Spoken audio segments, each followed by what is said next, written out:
Hello everyone, and welcome to the MEC POD. We're ready to get into everything. It's been an exciting week. We finally know who we're going to see at the LAN, who's going to show up, who's going to flex off. I'm Travysty. I'm joined here with Mac and Shibby, my co-host. Guys, first and foremost, we're recording this on March 26th. Playoffs just finished yesterday. I want to ask you both, are you all right? Because you guys were losing your mind in the playoff matches yesterday. We had a 6-hour day. Yeah. And on a Monday. The issue on a Monday, which is like, okay, not bad for me because I'm in the West Coast. So like I get to, it was like ended at like 8:39. So I still had like an hour or two before my bedtime. But Mac, for you, like you started at like 5, 6, and we 6 midnight. Yeah. And then you got to work early in the morning. You get up early, right? Like that. Yeah. That's like that. Plus the fact that I think we had like 2 really long games, I think, in the Drury one, or like long enough. Drury's win took hella long, and then also the fucking heartbreaking loss in game Still 3 not over took that. like that's crazy, by the way. That was, and then you have game 2 BCU, like we're fresh off of that. They should have like ended that, like they were like, you know, like, dude, I game 2 from that BCU thing was, I said it inside, I was in Twitch chat typing away like a little gremlin as I do, and I looked over and I was just like, there's no way we had 2 series that were heartbreaking ends where BCU should have closed that one game and then Drury should have won another game. Like the 5th and 6th teams, almost both of them put themselves in position to actually take down our number 1 and number 2 seed inside of the conference, which is wild. Well, even taking just a quick step back, the fact that those were the teams in the losers bracket was surprising itself with Friday's action as well. But Shibby, what was your thought? Yo, I think also the day before that, I did the tier 3 like NACQ finals, and there was like a game in there that ended in like a base race. Like I think Travy, like I the amount of like mind-boggling League of Legends I consumed in the past 2 days is very unhealthy. Like very unhealthy. Like you could just check your like, pulse. at the end of BCU, dude, I was like, what are we doing? And yeah, that was, I mean, I obviously know like Fat Cat and probably them are going to watch it. And I don't mean to like make you sad and relive your memories because Fat Cat was super down, obviously, after that, of course, Drury series, right? But like, we got to talk about that game 3. Like game 1, okay, ONU like did a really good job. They like stomped through them. Like it almost felt like Drury couldn't get a handle of anything. And then they kind of flipped the script, right? Okay, the NASA support. All right, let's throw that out. Let's just be one. Yeah, that was too much cooking. Too much cooking. I mean, I think Fat Cat even said, like, I was very useful this game. Not at all. B1 Nautilus, shout out to Mac. He called that out. Like, he's like, that's going to be, like, the big decider. Game 2, Fat Cat, like, was landing every hook onto Kai when he was playing Kai. It was kind of crazy, like, how good he was at landing him. And then, like, game 3, right? Like, the 10,000. Like, I think, Mac, it reached up to 12,000 at one point, you said? Yeah, game 3. And we really, I mean, they were so freaking, I'm just, all the emotions. It's a lot to process after that one, but yeah, 12,000, Jinx a lot of items, but Kai on the Zaya, I think, pretty much kept pace and kind of kept the boat afloat. And it was a tough task, but he was kind of sticking with it. And then eventually Kato also on the Vygar, like he went that weird utility build. Yes. But then like 42 minutes in, it doesn't matter because of your passive. You're getting so much ability power. So like having the Shirelias, keeping Kai alive. Like I'm going to be real. Kai did an insane job in those fights. Like just not dying. And I get Isaiah. Don't get me wrong. Like it is a lot easier, but I don't know, Travis. So from like your perspective, I don't know when you jumped in, if you like were watching the whole time, or if you jumped in and like drew like 10K ahead and you watched like the collapse. Like what did you see? Like was it? Because I think it was Drury playing a little too scared when they had the lead, and I had my remember on game 2 as well, Mac, where they were super far ahead and they took a long time. Mm-hmm. Was it that, or what was your gleam? I thought they were that? timid. I think yeah. It's the pressure of like do or die moments like that. You're in the lower bracket, right? You're one loss away from everything going. So I feel like, because I've been in a similar situation to that too, right? Where like I've been playing in a team and we get into playoffs where we get knocked down into like a lower bracket or something like that, and we're fighting. We're about to take down one of the best teams out there inside of this tournament, right? We're going through playoffs. We're one game away. We're up in that game, and somebody in comms is just like, hey man, let's just play it slow. Let's just play it slow. No mistakes. And sometimes when you do that, that is the greatest mistake you can make. And I do think, like you were saying, playing scared is a way. I like to think it's playing with your nerves, because like you, at an individual level, it is hard to come to grasp with, I am the one who made that play that lost us the game. And that idea begins to perpetrate itself inside your head. There's a psychology thing that goes on there at that moment in time where it's like, I don't want to be the one to throw. I don't want to be the one that throws it all away for 4 other people in my team, right? And I don't want to have to like go back after the game and be like, I did this. So I think Drury, despite like starting to finally like find some of the things that clicked for them in this series, right? Because they've been grasping at that. I think the pressure did get to them inside of it. I think they did not play to the best of their ability inside of game number 3. And I think a lot of that credit does come down to ONU.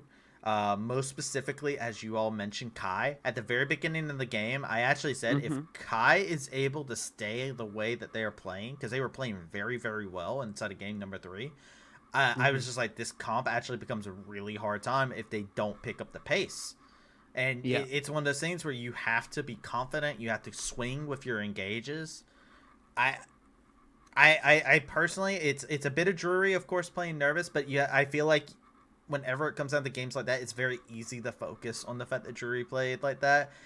ONU, they stayed tenacious. They stayed in it. They kept their head in the game. Of course, Kai had a great performance, but Drury would have ran all over that game if ONU's mental didn't stay in there. So whoever was able to kind of keep everybody in check and say, hey, yo, guys, it's okay. Vigar's stacking up at a good rate, right? Like, Kai is actually performing really well. He's not getting caught out of position. They're not picking fights, so we can actually turtle pretty effectively. That was my opinion. I think when it came down to it, I think it's a mix in those types of series where one team just crumbles under the pressure and one team is able to adhere to it. Yeah, and kind of building off of that real quick, Julian, during the interview, he even said ONU was scared during that final game.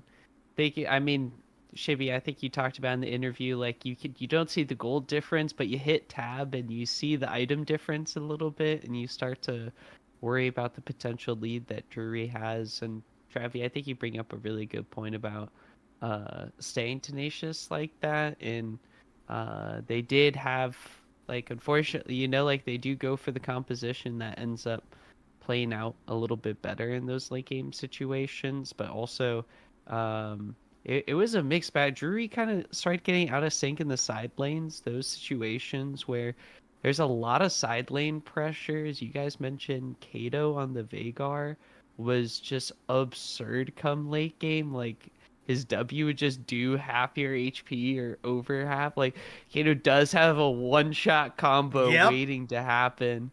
And so it's just the Drury heartbreak is brutal for me. But just want to shout out all the Drury players for putting up a hell. I mean, we said it should be give in your best 15 minutes, your best 20 minutes, and unfortunately, that sort of transition to finish out the game. I remember they were attacking the Nexus turret. It was about a 3-on-3. I wonder if they try to take that fight or go for the tower a little bit more aggressively if things look a little bit different. But yeah. They were hitting with the Jinx and they took the. Well, I mean, also, you know, they got desperate, right? Like they were TPing into the base. Like you mentioned, they were deep. Like Quick Slice solo carried game 2 for them on the Udyr. Like that dude was insane. Went to game 3, and like once I saw it getting, because we talked about it, right? The meatball curve, like that's what we labeled it. The meatball curve. Yeah, like it's like, can you stay ahead of the meatball curve? Or like, can you essentially? Because the comp that ONU ran was I will say double tank, but also Leona eventually started getting to like giga tank because it just got so late. It was a double tank composition with Kai and Kato being the sole carries, right? The Vigar and the Zaya. I think it was Sejuani, and then I forgot the Cassante, dude. Cassante went crazy. Who's also like a tank and a DPS, but like realistically, yeah. I mean, Cassante is just crazy. He had the double meatball comp was insane. Eventually, Quick Slice, like the shock blasts were doing nothing. Yeah, like it was nothing, and like, had a good early game too, right? Like I remember watching that and being like, Quick Slice in early game. I was just like, he's validating me. I put him. He was in my all top. Okay, that's my boy. And I was just like, Quick Slice had a great game, but I want to just touch on the fact that you're talking about the tanks though, like. There becomes a point in time where the damage numbers just ramp up expeditiously. Well, also, it's not even like a Quick Slice issue, right? It's just a Jace issue, right? Like eventually, if you're not threading the needle and you're not being able, you can't hit the 2 carries, which is really hard because most of the time the 3 tanks are like just up front, like they're not going to do any damage, and like the threat of you going in is mitigated. Like you're not going to like gate into hammer form to try to kill somebody unless you have like a crazy angle. Like late game Jace. He's probably one of the hardest champions to execute late game, right? Like that's why we have such a big problem in North America and like all that stuff. Like not saying it's a North America only problem, but like late game Jace is one of those champions where you need to pilot it. It's not just blindly firing shock blasts into the wind because eventually you're just gonna get out. Can't play Howling Abyss Jace. Yeah, you can't play Howling Abyss Jace. And so the struggle is, and shout out to Orion specifically because he played 3 really fucking bro, that Ari game was so clean in I think it was game 2 where he was like 9-0 and 9 on Ari or something like that. I mean, even in game 3 he was going crazy. Yeah. Even in game 3, but like eventually it's so hard to find the charms. Like it's so difficult. I don't know if he died at all in game 1 or in game 2. I don't think he died really at all in game 1 either. He only might have had like 1 death, 1 or 2 deaths. No, that was the when. Yeah, and then game 2 was it where Kato was like finding? I don't think he died. Yeah. No. Remember there was one game where Kato was like randomly killing him on a Collie, like even the side lane. Oh, you're right. Okay. Yeah. He was deathless, and then that started happening. It was like, wait, well, was that game 2? Red side. I think that was the game they won. That was game 2. Yeah. I think it was. It just slowed them down. We were like, no way. He just keeps running into. He eventually started grouping up. He is like, guys, the side lane. He just let Quick Slice. Yeah, he just let Quick Slice side lane. That is one of those scenarios where like you kind of have to, and like Quick Slice had the right idea later on. Like you saw him, he started side laning in the bottom lane, but it felt like they did it. Like you said, they were too timid, and I don't, like I said, I don't want to beat on it too much. Like shout out to Jury, like the team they were week 1 versus the team they showed yesterday. Vastly different. They worked out their kinks. They worked out a lot of their kinks. It's just I think it comes down to yet again experience. Remember, this is one of the youngest in terms of like everybody who's there. The 2 teams that got eliminated have more freshmen than any other teams, I believe, inside of the league. Because BCU has 3 freshmen, and Drury has 2 freshmen and a sophomore. Purdue Northwest have 3, right? No, but I think Doubtful Eclexo have comp experience. They played in tier 3. Yeah. Okay. So they have experience outside of it. Where like Orion, for example, remember Orion was gold last season. That's wild. like Orion didn't have comp experience coming in. Orion was a fan of MEC in the previous season, and then moved up into it being a player, right? Like that was that's one of the things I think is pretty crazy. Is like there's so much like young talent, and I know this is going to be heartbreak for them, right? Because they wanted this to be the year where they go into top 4. But man, oh man, if I'm looking at MEC and I'm like, there's teams to watch, I can look at Drury, and Drury's immediately like, you guys can't like cross them off, right? Like I'm like, I think you run that roster back, right? Like I know they like obviously stick with it, yes. That 5-man, like I was one of Yuno's biggest critics. Like no fucking you guys have the knowledge that I was saying, yeah, you guys do know I was the biggest fan or biggest hater, or not hater, but like I was one of Yuno's. You were kind of a hater. Yeah, I mean, I was just like, I don't like the TF. Like he just hasn't, like, to me, he wasn't like stepping up. Bro, that series, like, I was like, oh shit, like, okay, put up, like, I don't know what. The jinx. yeah, like, or just in general, like, he was doing really good, and Kaiser's impressed me. Like, I was always like a pretty solid, like, I was like, Kaiser's got good fundamentals. He understands what he needs to do. Yeah. I think for Drury, like, I don't think they're gonna like replace anybody. If they do, they do. So. You know, you can't control that. Because like sometimes people go to different colleges or whatever. True. But like that 5-man, like if you can keep that momentum going, because like Quick Slice ended up turning into the player that Travy thought he was or believed he was. Like he was a menace in that side lane. Aatrox, Fiora, or Udyr, Jace, that kind of stuff. Like, yeah, he was actually like putting in work.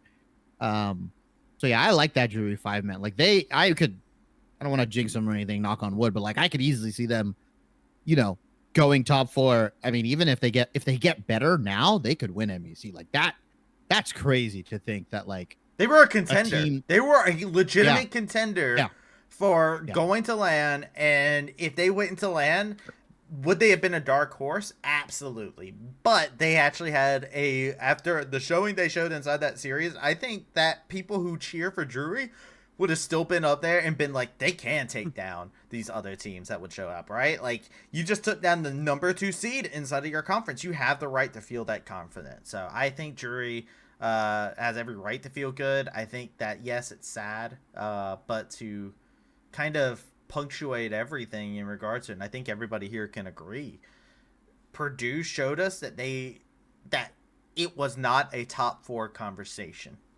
It's a top 6 conversation when it came down to who could be the person to come out of the MEC. And I think that is probably the thing I love the most. And to kind of segue into that, BCU, alongside with that, kind of gave us glimpses of that. We have hyped up BCU a lot. We have talked about them many a times about how there's like there's spice inside of their drafts. We talked to players. I know Castle was the one that I know off the top of my head that immediately was just like, dude, BCU's the team that he's the most scared of inside of a best of series because he doesn't know what they're going to draft. I'm a jungler, I'm fucking afraid of Mike. I'm literally, I'm never winning an objective smite. Like, unironically, Mike's really good. Dude has stole like 5 or 6 Barons. 5 or I need to comb through the VODs of all the BCU games. Bro, like, yeah, if I'm Castle, I never won a 50-50 against Mike. What did I say? It's like 50 Mike, bro. Like, Mike just wins that shit. Like, it's so bad. And, like, I mean, it's bad from the team, but also, like, fucking Mike Nocturnal ulted in and stole it. He didn't have flash. Motherfucker just Nocturnal ulted in. Game 1, he, like, on Gragas flash steals it. Like, it wasn't meaningless, really, but, like, still, like, that's in the grand scope of things, yeah, but it's still impressive. Oh yeah, it's still crazy. Like, it's still crazy that he's allowed to do it. That's why, yeah, I don't know. Like, that BCU roster, that to me is the like, if we have like the, you know, old school CLG potential meme, like, yeah, they literally are like the like highest fucking Mystic Gohan, if you want to like really go crazy. Like, they are the Gohan of fucking, like, they can like be crazy, but like, shit, man. Does that make Purdue Majin Buu? Yes, 100%. That fits them, by the way. No, actually, it doesn't fit them. I don't think they're that toxic. Well, I mean, Super Boo. I could see Super Boo. I could see the Super Maybe Boo. Kid Boo. Angle, Win King is Kid Boo. Oh, Win King is Kid Boo. Yeah. Gotta get our Dragon Ball Z references in here, right? I mean, yeah, that's like I know we'll talk about this later, but I am very happy with our top 4. And we'll talk about this topic way later because like I don't think any of our top 4 fucking like each other, and that is just amazing. I love that. Okay, we'll talk about that later. We need to talk about that. But Mac, I haven't heard from you. I want to know like, how do you feel about BCU? Because you were actually, if I recall correctly, like I know I was big onto Camera and Mike, right? Like I was very big onto those two individually. But you, as a person at the very beginning, were like, no, BCU's got something. There's something there. Like, because you were like, dude, they took a game off of... They always take at least one game off of one of the top 4 teams. Yeah. Like, there's something there. There's something... Oxy on the Fiora almost had it. Such a close series. I'm trying to think who Zero and Raymond played. Zero was Caitlyn in game 2. And Raymond, did he go Rakan to go? Didn't they? Oh my gosh. It was that wild Nocturne composition. Who would have thunk? Yeah, it was game Nocturne. 2, Travy. Purdue summon Exodia. They got the ghetto statue. They're getting all the classics in there. Xin Zhao, Karma, Varus, Nautilus. Had the most MEC comp and what do BCU charge in on? They got Nocturne without Nico or Ori.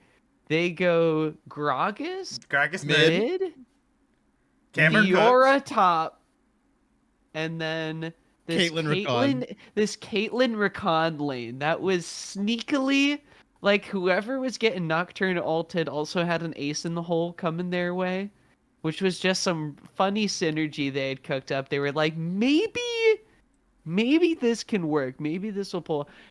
Poor Win King passed, like he had a really strong early game. Yeah. During the mid game, they made sure he did not have any fun and they would not play the game whatsoever.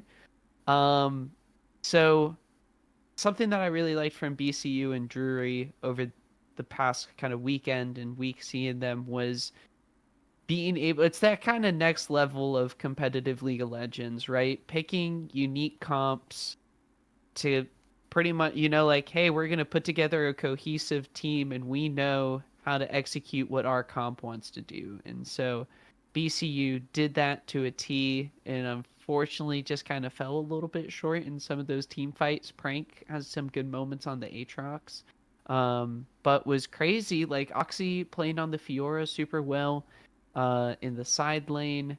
The rest of the team grouping up, looking for fights pretty well. We called Mike the human highlight reel all year long. I mean, the steals were absolutely absurd, keeping them in the game and extending leads and just having those hype moments. So Mike, despite having a lower champion pool, was like insane on like Lisa Nocturne. Like actually, yeah.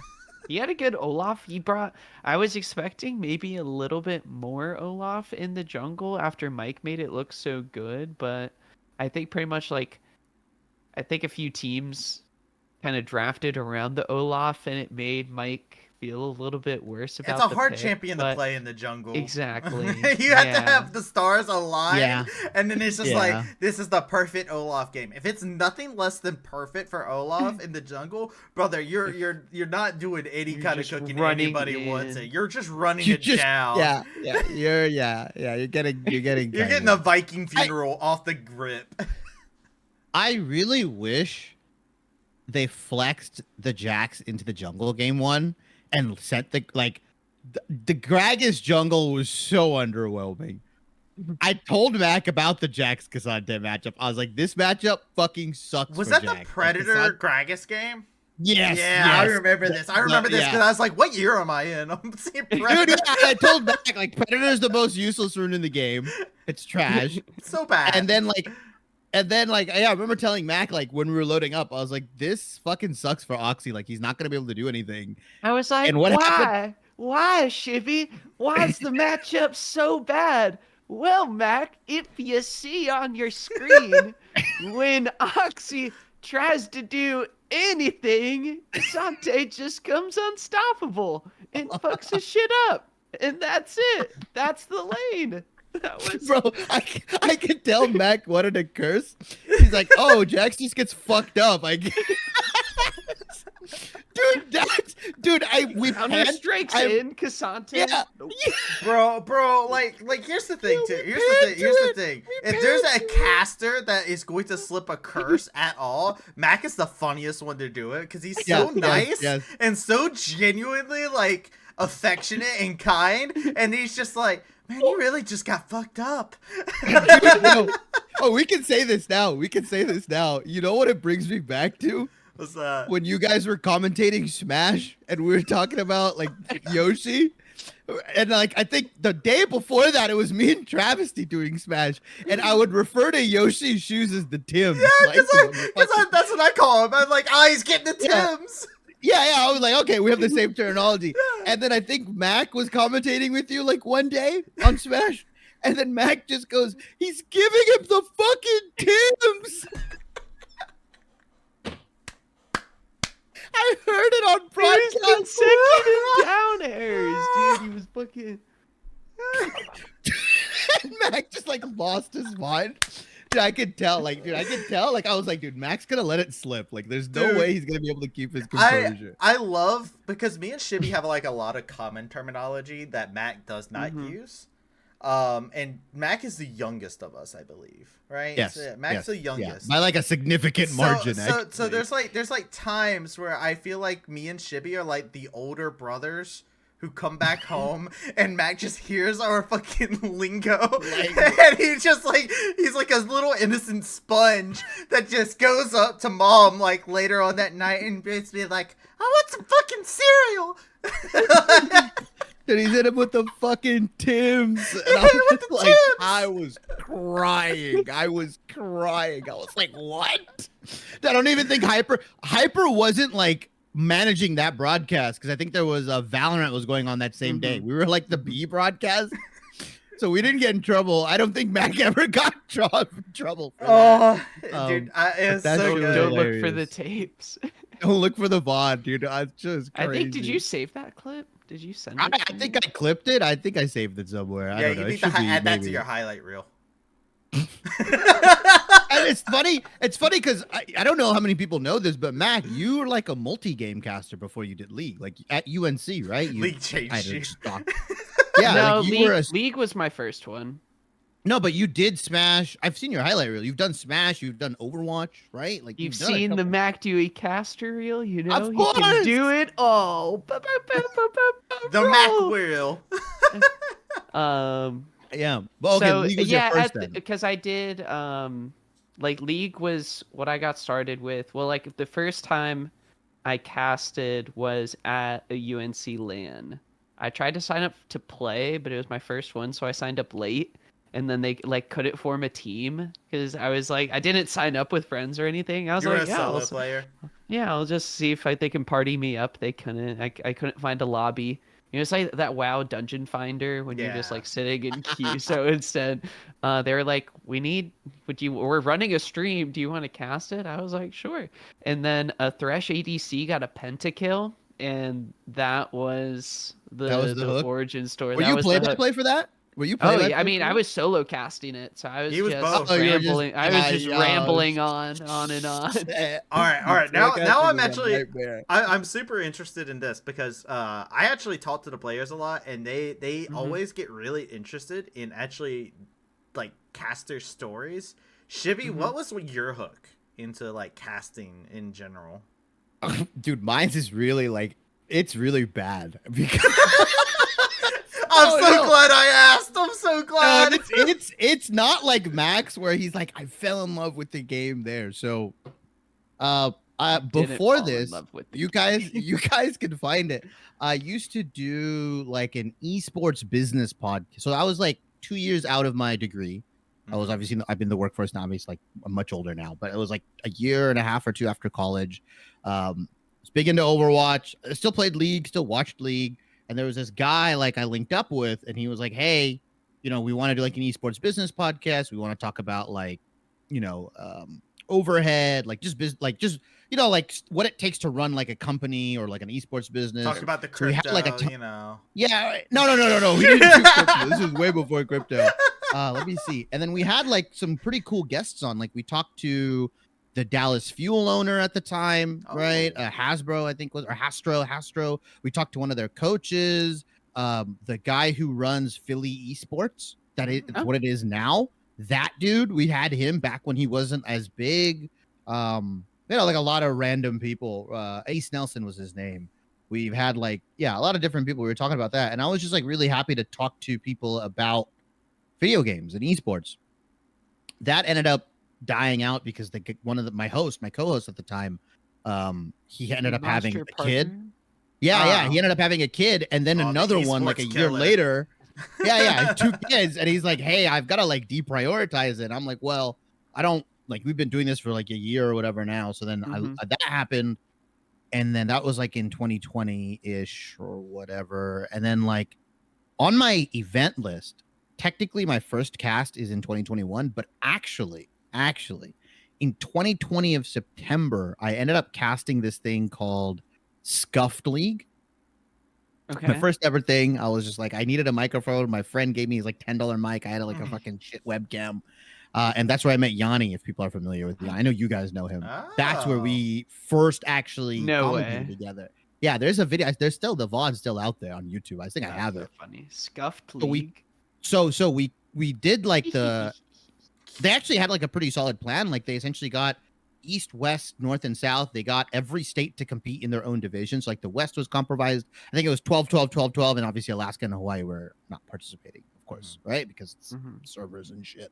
So they had like each state compete in their own regions. So like West and then like the top 4 teams or something would make it to playoffs. They ran like a simulation, or essentially like a think of like when a restaurant does a cold open. It's the same thing, right? Like you run a pre-tourney before the real tourney. Went pretty smooth. Like it was super fun. We got ghosted for 6 months. I got zero contact, like nothing, like literally nothing. Turned me completely off from commentating. Did not want to do it. Like literally, I was like, if this is how esports is, like if this is how casting is as a hobby, get burned quickly. Fuck this shit. I was like, what the fuck? I cleared out like a weekend for this, and I didn't cast for like 6 months or like almost 8 months. I think we did it in September. My first cast after that wasn't until I just gotta fucking scroll down. March 4th, 2021. It was like 6-7 months after I casted, and it was because the owner of the organization at the time, his name's Quanta. I don't know if you guys know him. He's on Twitter. He's like a data guy or whatever. Now, like he's like done Worlds and fucking all that shit. Yeah. I know who you're talking about. He owned an org. He owned an org that competed in the Risen Divine League season 10, and Risen wasn't streaming their game, so they asked 2 casters to stream. They put on a broadcast. So I was doing like team broadcasts. Then I eventually got into the Risen ecosystem in 2021. And then after that, like for me, it was this guy's actually consistent. Like he's not ghosting me after the first cast. I always liked doing like talking. I was always a yapper. Like I had the podcast background. So like being a color was like supernatural to me. I always wanted to like try my hand at it, but I never understood like where to start until I saw like the Reddit post, the Discord stuff back then. So. Broadcast GG. That was a little later, right? I think it was before that. It was Travysty. I think both of you guys know it was XLNC. They had their own, like their own job board, and that's where I was picking shit up from. Mid-league, and eventually anyone? Yeah, mid-league. So it's funny, Mac. Me and you did the leagues one season apart. Like you were there the season before me. Crazy. So you did mid before me, and I did mid after. I got put onto like light league finals with fucking Zephyr, who is now the ALGS pro like caster. If you guys have never met Zephyr or talked to him, he is the nicest asshole in the world. I love him. Like I love Zephyr. he was the first person to give me like real fucking critique and feedback when I commentated with him. I still go back to that cast and like, oh my god, like I was so shit back then. Like you would say something and I'd be like, yeah, like that's the shit I was doing back then. Obviously, everybody has that phase, but yeah, there was no like big moment as like a. It was oh, I saw it. It was like I finally it's once found you got somebody who didn't ghost you. You're like, I like this. I don't like being ghosted. I mean, it's like it's like getting rejected. Like the worst you can say is no. Like no, man, she like does not. She hates your guts, and you're like, fuck, I don't want to date anymore for like 6 to 8 months. Same thing, really. Yeah. Sorry, that was a more long-winded answer, but no, yeah, I like it. I like it. It was not a fun start at the beginning. It was a lot of anger and hate for the esports scene. I get it. I get it. What about you? I've been around for a little bit. So I have like 2 points of origin, I guess. There's the point where I fell in love with League. Some canon events. Yeah. Wait, can you tell about how you were a comp? Nobody knows this. Travis was like a competitive, like high-level competitive Halo player, but like FPS player, by the way. Yeah. Like so he would like go to LANs and compete like ML. Can you tell them? Like nobody knows that. Yeah. So that's actually where the birth of me enjoying League comes from. Actually, was because of me being a competitive FPS player. So I used to play a couple competitive games, and it was all shooting games. So I was competitive in Halo. I was competitive in Call of Duty. I was competitive in Gears of War. I used to play quads and duos a lot, actually, in both COD and Gears of War.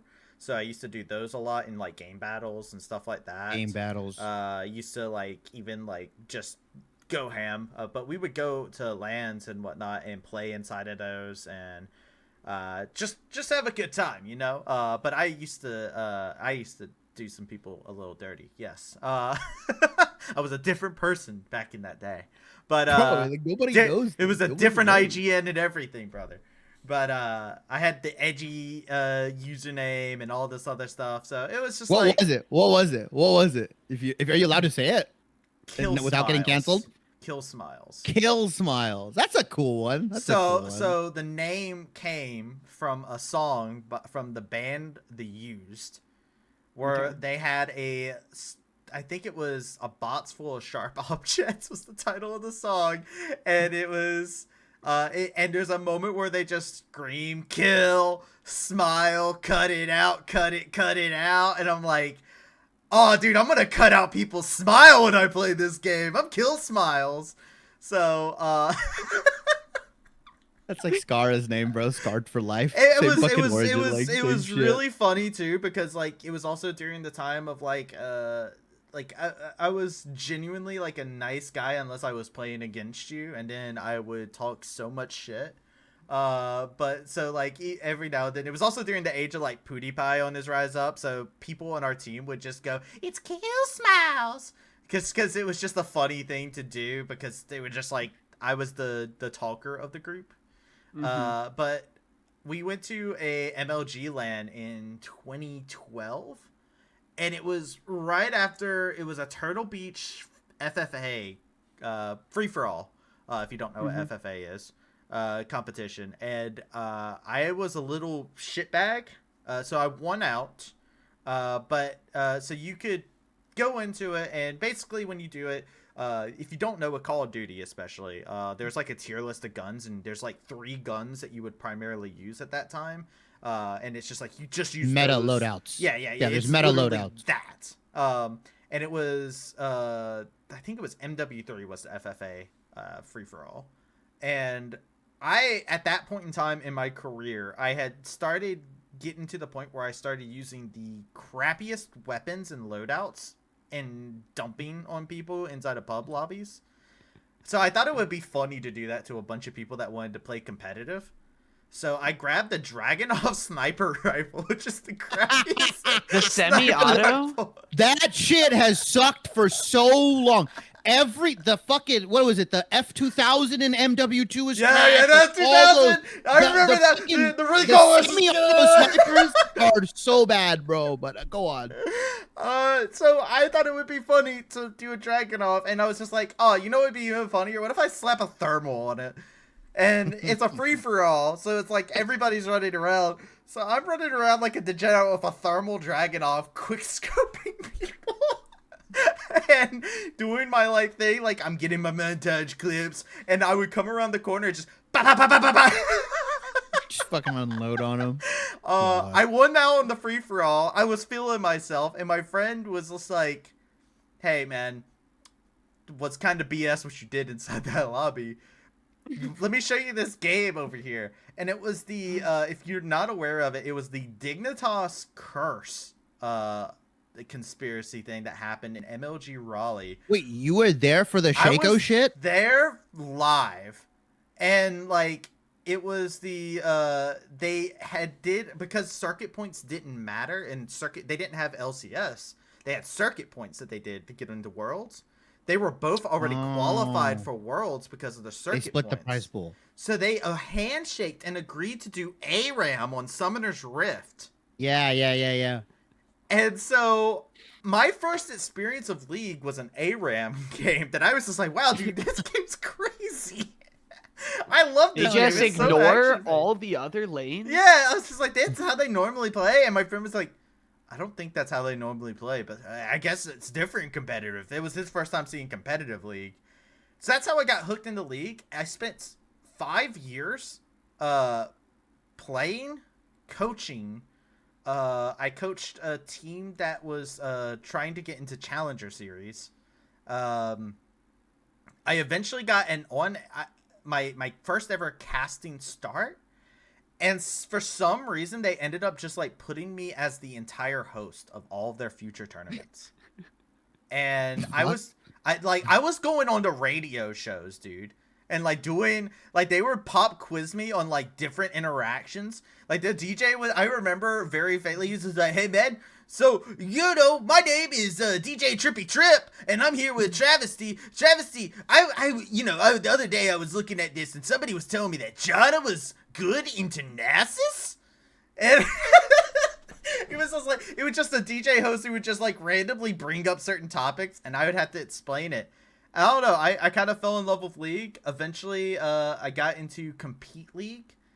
Casted with Mad Magical was my very first duo. Because I was originally a color caster, and I got switched to a play-by-play in my very first live event, where they brought me in, and they were like, we think you'll do better as a play-by-play than a color, and I never looked back since. Fell in love with it ever since, and ever since that fateful day in Canada. How about that? That's a lot of people were in Compete League, right? Like that's where a lot of them started, or like the current generation Magical, of Academy. Ender. So it's Compete League, and then I would say House Party was another big one. What about Big League too, right? I hear people throw Big League around. Big League wasn't as big of a start for people as I would say Cup was. Big League had one really good season and then didn't have much. Upsurge also had started up about the time that Compete League was dying, because Compete League got bought out by Super League, and then Super League just bought them out. So that way, I don't know the logistics of it, but it was pretty much like it felt like, all right, they bought them out, so that way there was no other competition for what Super League wanted to do at that time. So it was just like. It is a wild time, but yeah, a lot of casting time. Ender came from Compete League. Shadow Visions, who was my casting partner for so long, he came from Compete League. He got his start there as well. Opal got his start in Compete League. Kangas got his start in Compete League. Fun fact, Kangas almost didn't cast for Compete League because of me. What? What happened? I just didn't ever see his DM. I was Skype or what? Discord? It was Twitter. Oh, that's even. It was legitimately. I don't know what happens, and I don't know why I get put in this position every single time. Compete League had me as like their head of casters or whatever. At the top, like talent, head of talent. Head of talent. Yeah, that's a better way to say it. Yeah, I was the head of talent, and like I was in charge of like bringing in casters and making sure that they were actually like good and ready to go and actually like making the schedule. So Kangas, who at the time was Sir Buttkick, slid in my DMs after we got back from Canada and was just like, "Hey man, I'm really interested in this Compete League thing. You know, I would like to come in here and do some shit." And I just kept forgetting to respond to him. Is what I think happened. And eventually, like, he checked in one time while I was scrolling through, and I was just like, "Oh!" And I was immediately like, "Please, I'm so sorry. Come on in." I interviewed him. He came in. I remember I was like the person that they went to was like, "So how about this Kangas, this Sir Buttkick guy? You like him?" And it was just like, "Yeah, he's pretty good." And yeah, did he have hair at the time? Yeah, he did. He did. So he had a little bit. He had like the top of his head was there, and he had like the little like swoop. I don't want to give it up. Yeah, I don't want to give it up. There was a moment where he shaved it. Almost. Because that was also back in the time where he used to dye his beard for every occasion. Yeah, he used to do that. It used to be a trend that he used to do.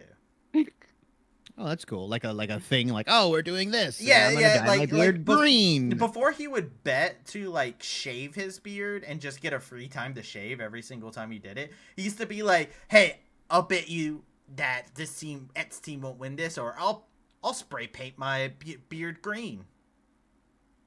And this is also like back in the age where he had like the curly stash too, and the prom stash. Yeah, he had the prom stash. Yeah, it was a wild time. There's like different generations of casters from my knowledge. Like, and it's weird to call it generations because it's not that far apart. But like Travy, there's like your generation, and I think like obviously Mac, like I think you were actually weirdly enough, me and you are around the same time. So like the new generation. I don't know if it's called new generation, but there's and then now there's that new generation of like people now, Quacks, I think, DBZ, yes, DBZ. Cilantro, like the guys that are doing like the Risen, the Blue Waters. There's a new group of people that are coming in because there's more like there's different amateur leagues out there, and like league casting's always been congested. I think the wildest thing for me is I think back to like the people who used to cast back when I casted and seeing how some of them have like transitioned into different spots. Like we had Kelsey, I think her last name is pronounced Regimi. She used to work with Travis Gafford and all that other stuff. She casted for Compete League. Artemis coach for Evil Geniuses for a good time period. Now working and Winthrop. Yeah, that Artemis. Yeah, same one. He used to cast in Compete League. That's crazy. Yeah, it's actually wild. Like the amount of people from like my generation that I think Pat too. I'm like, you guys like spread out and did everything. Like Ender went over the LEC and now is in like more so into like the Valor VCT. scene and whatnot. Yeah, like it's crazy kind of seeing where everybody spreads out into. Yeah, it's always interesting. I also, shout out to the fallen brothers and sisters, the people that like you remember seeing that just like felt like not fell off, but like just they went to different things. Like, which, dude, like what are the people? DJ, I know you know who he is, Travysty. Like I don't know what happened to him. Like he's just gone. Necrox, and obviously like Rebel now, who's like living his adult life. He's an IRLer. Shadow Visions, who used to be a co-partner of mine. I have a joke where it's like every time I have a duo, they end up eventually retiring. I drained their assets so I can stay. RMC, RMC has been away from me for a little bit, so maybe he's safe. I don't know. I mean, RMC's doing CB law. He's safe. He's safe. He's safe. He's good. He's good. It's just it's also like funny. Like I casted with Zephyr, the dudes now, and Dia, they're both ALGS pro casters. I'm like, what the fuck?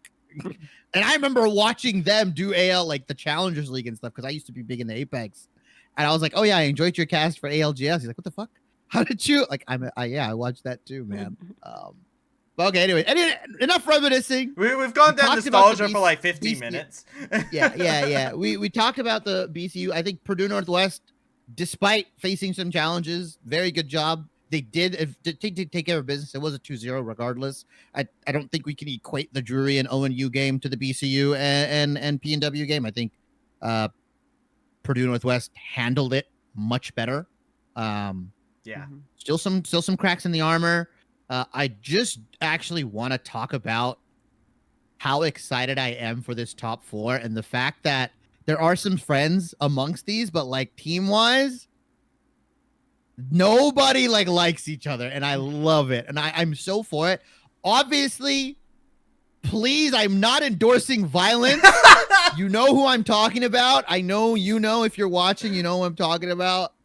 Not you. And by the way, he's not talking about just you know. Yeah. You are. Go ahead, Shippy. Yeah, Go ahead, you know who you're stirring. You're stirring. Go ahead. I'm all for like the banter. Like I love that shit. Yeah. But there's no reason to like actually unironically fist fight each other at LAN. Like it's not. I promise you, it's video game. They're just pixels, guys. Bro, it's not that serious. Bro, I wanted to make a funny meme. That's all I wanted. I put down. I exploded. I saw. If you guys don't know, you can go reference it. You can go look at my tweets. # shameless plug. But like, I just saw that it's right there. Travysty. Great content. Pluto hit up Unified when they put up their like first all team. And it's just like, can you use this picture instead? And I was just like, dude, it would be really funny. So I sat there for like 30 minutes to an hour just trying to delete and make it to where it looked all right. You named him. I didn't want to name him, but yeah, Pluto, Plux, you guys, I'm fucking, or Prod, I think. It was Prod. It was everybody. So, let's be real. Anybody in top 4 is involved in that. Yeah, and then it leaked into Twitch chat after ONU. What did Julian say? He's like, who did he say? He's like, someone has like no friends. You're just, who the fuck was he talking about? Pluto. There's like some legitimate beef. I told people to go look at the Twitter post, so that like that was the thing. But it was like there was a moment in time where I think it was Prod said, "I'll see you at LAN. I'll 619 you or something." Like I'm Rey Mysterio, and I was just like, "I'll mog you" or some shit. I was just like, dude, you can't. One, it's already wild, like hitting like COD levels of like, "I'll see you at LAN." But to turn around and be like, I'm gonna 619 you is so out of pocket and just so fucking random. Dude, I can't tell. I can't tell if it's satire. I thought it was like they were joking. I still don't know. I still don't fucking know. Like that's the thing, right? Like, do they have legitimate beef? Will somebody get 619? We need to keep the cameras on the players at all times. Yeah. Like, what is actually gonna happen at LAN? Like, I'm so confused. And then, like, yeah, don't get me wrong. I did stir the pot yesterday, just a tad. I was just checking the temps. I was just simply checking the temps. I was checking the seasoning on it. And it went way more out of control than I thought. I mean, I asked a pretty harmless question. I was like, hey, are you guys looking forward for your rematch? And then Julian just fucking went in. I was not expecting the same from Win King. He's like, yeah, I don't know. We're not frauds. Like, we'll prove them at LAN. Like, it was a little bit more respectful, but I could tell like they don't like each other. And I don't know if it spawned from the last LAN too, because I know that like felt the last LAN was way more chill. I felt like the last LAN was way more chill. So I know Ohio Northern, and this is insider info that I have, weren't entirely happy about the last couple games because they wanted to play GVU and Purdue Northwest at their best, taking it serious, and they decided to do role swaps. And I feel like, and even in like an interview, there's an interview out there, I can't remember which one it was, Ohio Northern turned around and said, like, we just wanted to play them at full strength. We want to beat them at full strength. They are a very competitive roster, which does lead to them being like, we want to compete with the best, and we want to show everybody we're the best. And I totally get that viewpoint. 619 somebody is very crazy. I hope, and this is my hope, right? And this is what I truly, truly hope, because we're talking about Ohio Northern at this moment in time now. Prod's over in Ottawa Braves and was the one that said he's going to 619 somebody. I beg of you guys, please, even if you have legitimate beef with each other, for an interview, I want one of you to come up behind the other with a steel chair. You don't have to hit him with it. Don't hit him with it. Just close out an interview. Listen, no, Travis. He's trying to incite violence. We're not inciting violence on the This is what I get. I'm saying don't hit. This is what I get. The angel and the devil right here. Please don't hit anyone. Do it. Do it. Take the steel chair. Do it. Take those crappy land chairs. Fold it up. You know they got foldable chairs around. You know it's right there. It's right next to Hyper. Crappy land chairs. That's fucked up. Mac, what do you? I think it's good. A healthy amount of trash talk and banter and not liking each other is good because I think it brings out the best at LAN. Like, it's fine. I've always said this. Be cool out of game, but like once you're facing off against each other, like don't like each other. Like don't fuck with each other. You know what I mean? Like just you know what I mean? Like hate each other in game, but like realistically, bro, you guys are. It's a pixel game, wizard pixel game. Like we're chill. It's not that deep. I want to know Mac's opinion because obviously, you know, you're a competitor. You like football, and you were at UNC. Like, what do you think of the whole situation? Debacle. What do you think? Do you listen to the angel or the devil? Do you like it or do you think it's too much? I don't think it's too much, even though I think Julian kind of walked a line that I wouldn't walk personally. Like, fair enough. I'm here for it though, because I think it's what the league is kind of all about. It was kind of funny after watching the interview. There's like the MEC like final ad clip, and it's like MEC camaraderie, and I was like, oh. It's a little not with our top four. And then the next one was rivalry, and I was like, there we go. That's what it's all about here. So the MEC, I do believe at its core and what makes it so fun to watch is the rivalry. We have a rematch of last year's winners final. Rivalry, Ottawa. They've been on a hot streak, taking down Purdue Northwest. GVU playoff mode.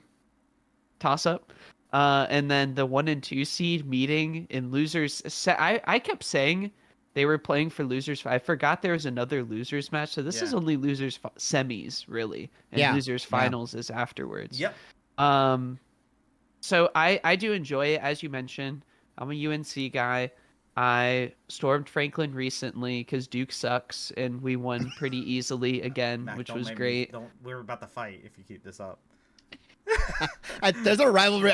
Nobody knows there's a rivalry on this pod between these two. Thank God I'm in the West Coast, the best coast. But anyway, don't team up on me. Don't you team up on me, both of you. I'm bringing back 2023 MEC Travy against Shibby. What do you mean you hate War Turtle? Oh my god. Oh my god. But yeah, so you guys are definitely there for it. I know Travis comes from the trash talk era of MLG and stuff that. Should be you just asked the hottest question. Like, I know you were like feeling it out a little bit, but every time you start asking one of those questions, I'm like, thank God you asked. But I'm always like, so what's it mean to your squad? It's a good back and forth though. Right? Yeah, you need it. It helps Hyper, I think, get his finals like little clip videos, you know, of like what he's gonna do between like the two teams. Because on one hand, he's got like the like, man, I love my squad. This is what we mean about. And then from Shibby, you get that dude's got no friends. Come on. I was like, what? Huh? It would be so. Hyper's not gonna do this, but how nuts would it be? If like, cause Hyper, one of the things I like most about how he makes the videos is he's really particular about the music and how it interacts with the rest of the clips and the flow. Yeah, right. So what if he did like a sick bass drop to like, you have no friends, and it shows Pluto last alive with his friends dead at a team fight? That would be crazy. That would be. I love you, Pluto. You have some banger one-liners. I wish you did more interviews. I literally wish. Stop sending Jin Call up there when he doesn't want to be up there. Dude, poor Jin Call, right? Like Jin Call's like, dude, I don't want to be up here, guys. And just like, you shouldn't have gotten a pentakill. You shouldn't have popped off. Maybe you should suck, Jin Call. How about that? Well, also Proctor is like carrying the trash talk load as well. It's just like Proctor, and then like I'm gonna say this: the best Twitter game in the MEC, still 2-3 years probably in a row, is Levi. I'm not gonna say what the clip said, but I think I referenced it in the cast. That was the best Twitter moment where he clips the Kendrick Lamar verse, and yeah, I'm not gonna say it, but it was. Yeah, I was like, damn. And I know Levi takes that shit personally too, right? Like I know he uses that as fuel. Yeah, I'm very excited for this top 4. Don't hurt each other. I'm serious, guys. It's literally just listen to the just pixels. My God, it's just pixels. My God, who is that flying off the top rope? Oh my God! Oh my God! It's Levi. Dude, I'm just saying, how crazy would it be if like there's an interview going on and then all of a sudden Prod in the midair somehow, like there's just some convenient set of ropes right there, and he just comes around and 619 somebody, dude. Clip of the year.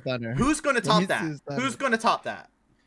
But also, there's like nice guys like Prank, who's like just really chill. Apparently, he gives like the best. Yeah, apparently they give like the best hugs. Like the best hug score. Like Jin calls just like, yeah, who's gonna hug each other? Like I want to cuddle with Prank. I'm just like in the chat, like what the fuck is happening? There are two different sides in the top 4. There's the I hate these I hate these guys, and like, oh hey, what's up, man? Like I think Purdue Northwest might be like the happiest all around in terms of like the least edgy with everybody. Because I think Marquez is like their biggest trash talker actually from Purdue Northwest. And it's just funny. It's just funny because he's the same height as me. And it's just like and he's just like, hey guys, like nobody know I'm Emerald. Dude, I love Marquez. I love Marquez, by the way. I love him so much. He is a personality. He's great. Great. Yeah, I love him. But we before we end up sending things off, I did want to say next week, because we won't have a game coming up this weekend. It will be the weekend after is when the LAN comes in. So we got a week break to kind of let things settle out, and then it goes into LAN. Next week, we talked about this quite a bit. We did the MEC All Team. The thing that I dislike about doing like MEC All Team and the way that whole system's set up is the fact that it is just the directors are supposed to have the inputs from the teams, and then it's like I think also like one player from each team or something like that too, right? Or, no, it's just it's literally like they're from when I asked them about it, because I asked them who gets to. No players get access to the polls is what I was told when I asked about it. They said that only the directors get to really have an impact in terms of their vote. Or I think coach gets a vote as well. I'm not entirely sure on that one. But I do know like there's at least one representative from a team that gets to vote. We wanted to have a little bit more fun with the awards. So we're actually going to do our very first ever MEC POD Awards.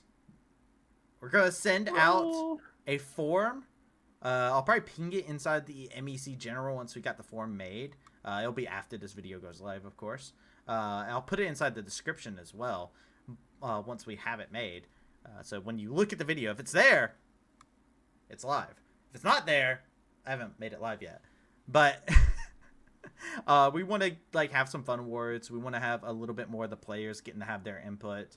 I am actually curious if once players get the opportunity to vote, if they have a different opinion on certain players being better than others. Because I think as a competitor myself, it's a different viewpoint when you're competing against teams. Like on the Rift, I have a completely different opinion about the mid laner on the opposition than the caster would if they're casting the game, right? Like they might think that person's like lower, but I'm like, dude, this dude's actually really annoying inside of team fights because he just positions really well. But they're like, nah, he's basic. He plays back.